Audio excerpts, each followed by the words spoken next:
The choice activity is commonly used to conduct an opinion poll or to survey students about a single topic.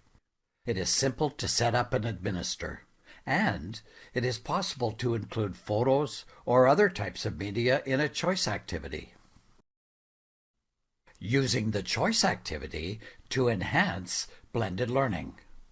A choice activity could provide you with an easy way to blend online learning with a face-to-face lesson. For example, you could conduct an opinion poll about a controversial topic that you covered in the face-to-face class. A choice activity could also be used as a lead-in activity to a face-to-face session, and the results could either jump-start a discussion or be used in a prompt for a writing assignment. Other uses of the choice activity might be conducting a needs assessment or helping students organize themselves into groups. Step-by-step instructions for adding a choice activity. On your course, click the Turn Editing On button. In the topic where the link to the choice should appear, click the Added Activity or Resource link. A list of possible new activities will appear. We'll find and click on the choice activity. Settings in the General section are used to set the general information about the activity. First, I'll type a descriptive name in the Choice Name text box. Next, I'll type a prompt for the poll in the Description text box. I'll type, "What kind of reading will be important for you in the next few years?"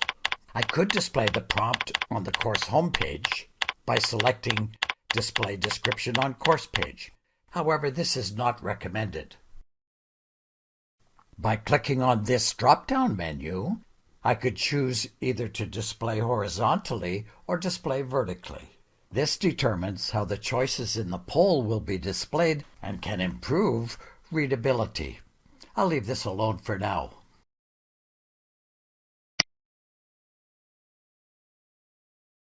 The Options section is used to define the various choices that the student can make. For example, we would select Yes in the Allow Choices to be Updated if you think the student should be allowed to change their submitted choice at a later time. I'll leave this at No for now. Now I'll type the choices that I want to offer to the students in Option 1, Option 2, etc. The limit options are used to set the maximum number of responses, although this is not normally used in a poll. One use of this might be for students to select groups. Now I'll type the choices that I am going to offer to students. Newspapers, Internet, technical manuals. And finally, I'll type Other. I could select Yes in the Allow Choices to be Updated drop-down menu if I want students to be able to change their submitted choice at a later time. I'll leave that alone for now. Settings in the Availability section can control when the activity is available to students. You can set the start date and the end date by clicking on the Enable buttons.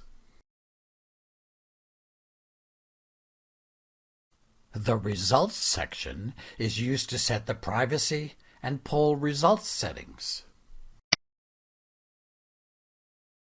There are a number of interesting options here.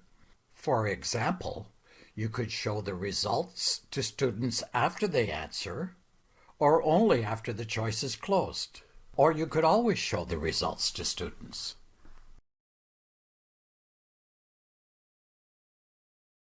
To finish, I'll scroll down and click on Save and Return to Course.